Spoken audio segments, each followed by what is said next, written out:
guys, it's Mirika Vandens. Just going to answer a quick question from Sonja Meyerhofer. Hi. Hey, your content is super awesome. I recovered for several months now and felt great. But I had, even before, big issues with my digestion due to a chronic gastritis and medicaments I had to take for that. Now I'm diagnosed with SIBO, what sucks because that means antibiotics, no thanks. Eating disorder, a non-eating at all diet for at least 2 weeks with great results, or stay on a SIBO recommended diet, as less carbs as possible and a lot more.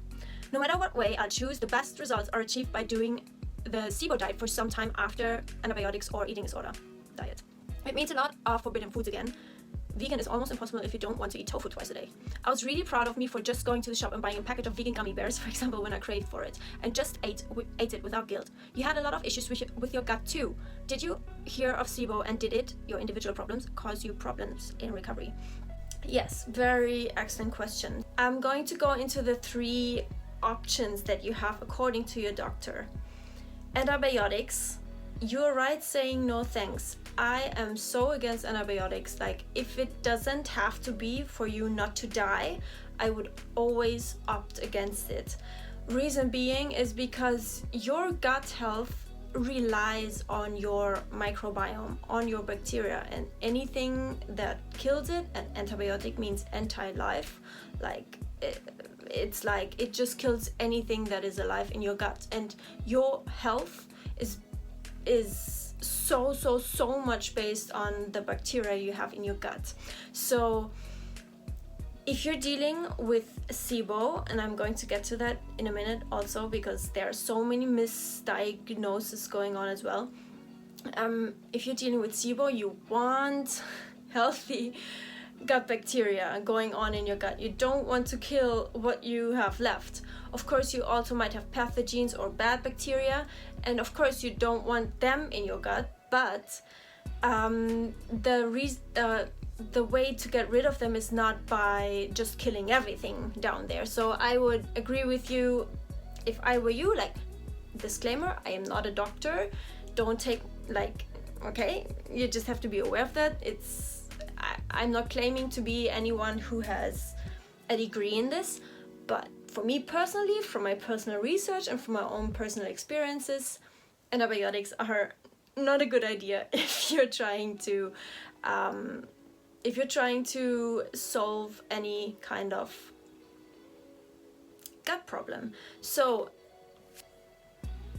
yeah, also the eating disorder diet, as you call it, a non-eating at all diet for at least 2 weeks with great results, not a good idea as well. I don't know about your restriction, like, I don't know if you have a history with restriction or dieting or even eating disorder per se. Even if you haven't had any history in that, I would recommend against it, because eating disorders can in fact just come to life and just be established they can be caused by just being in a big enough calorie deficit over time. Like, it's just an evolutionary response or like a biological starvation response. Mental eating disorders are very regularly caused by just physical starvation and not eating enough, and not many people are aware of that. And so many people think it's, eating disorders are mental, like primarily mental, and they've been caused by primarily a mental issue, which of course exists. I'm not saying that is not true at all, but I'm just saying that I think, and it has been shown, that so many eating disorders can just be reversed by just physically coming out of starvation and coming out of a calorie deficit. So in many cases, if not like the vast majority of cases of eating disorders, it's actually a physical cause why you are having this eating disorder. And so I would absolutely recommend against it, but I see that you have to do something against the SIBO. So there's also the SIBO recommended diet, as less carbs as possible and a lot more. So that's nonsense as well. If you ask me, again, that's just my comments and opinion on it, and you are asking me, so I'm just sharing my opinion. Your bacteria in your gut wants the fiber, it wants the carbs. It's like the worst idea ever to just decide to not eat carbs anymore, just again to try to kill the pathogenic bacteria, like the bad bacteria.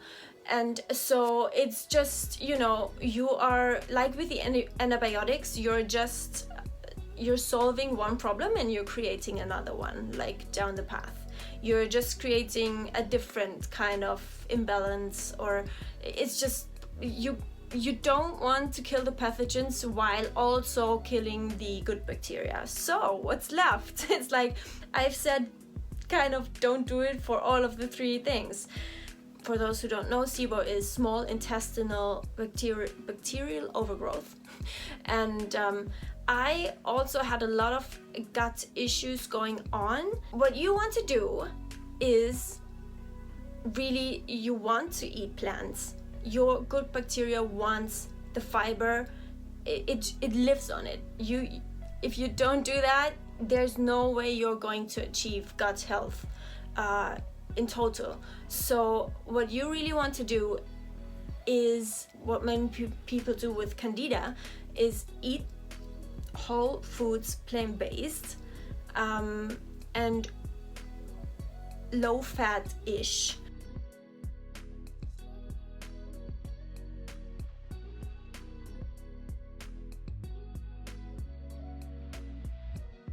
With gut issues, if you have bacterial issues to solve, low fat is a good idea, but it's not, you should do it in a way that doesn't actually come into the way of your eating disorder. SIBO in general is a very, very difficult diagnosis. Like, so many doctors actually diagnose people with that without having done the necessary tests to be able to certainly say this is SIBO. Like, many people get diagnosed with SIBO, just like with IBS, which means irritable bowel syndrome, and it's not even certain that they actually have it. It's just like the doctors don't know what else it could be, because they've done all kinds of tests and we can't find anything. So that's what they diagnose you with. So I would be very careful doing something specific that someone prescribes you if it's based on a diagnosis that is not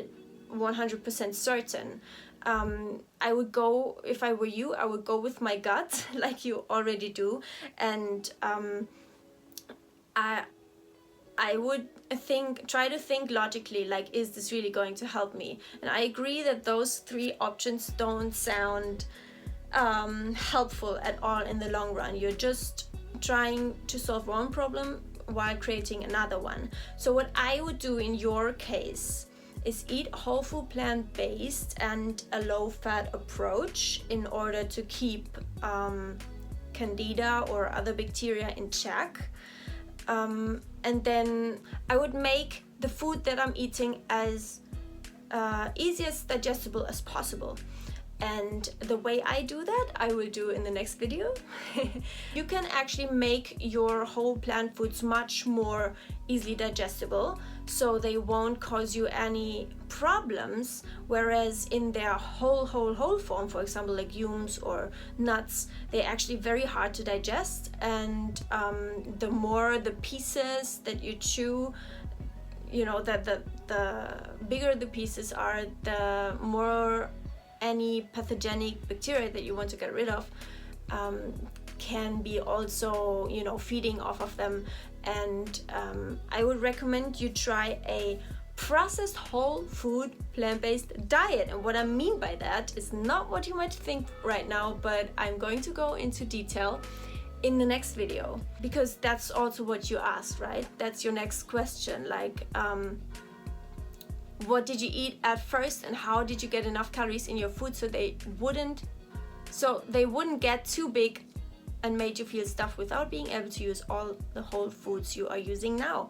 That's a perfect question, and I'm going to go exactly into that in the next video. Please give this a thumbs up if this helped you. I'm trying to make it as short as possible.